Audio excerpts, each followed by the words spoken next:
Join me on this journey as I attempt to make moringa leaves tea for the first time ever in my very first vlog. I've been curious about moringa leaves for a while now, and I finally decided to take the plunge and try making tea from them. I have to admit, I'd never even heard of moringa leaves until a few months ago, but the more I learned about them, the more intrigued I became. So, I thought, why not give it a try and make some tea out of them?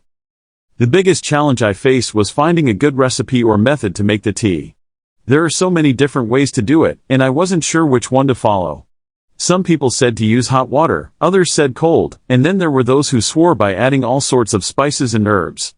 I spent hours scrolling through videos and blogs, trying to find the perfect recipe. I finally settled on a simple recipe that seemed easy enough to follow.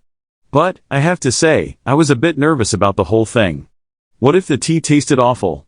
What if I messed up the whole process? All these questions were running through my mind as I started preparing the leaves. I headed out to my backyard to collect some fresh moringa leaves. I planted them a while ago, but I'd never actually used them for anything before.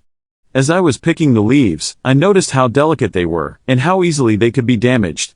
I made sure to handle them gently, and I washed them thoroughly before starting the brewing process. The recipe I was following said to add a teaspoon of leaves to a cup of boiling water, and then let it steep for 5 minutes.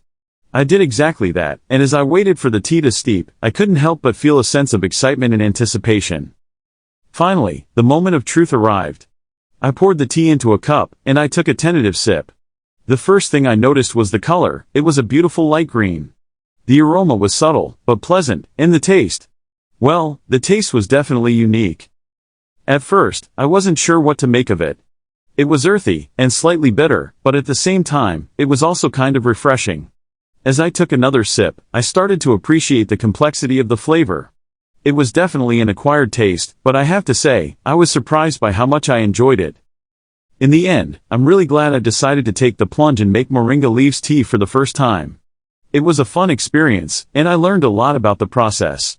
I'd definitely do it again, and I'm excited to experiment with different recipes and flavor combinations. Thanks for joining me on this journey, and I hope you enjoyed watching me make moringa leaves tea for the first time.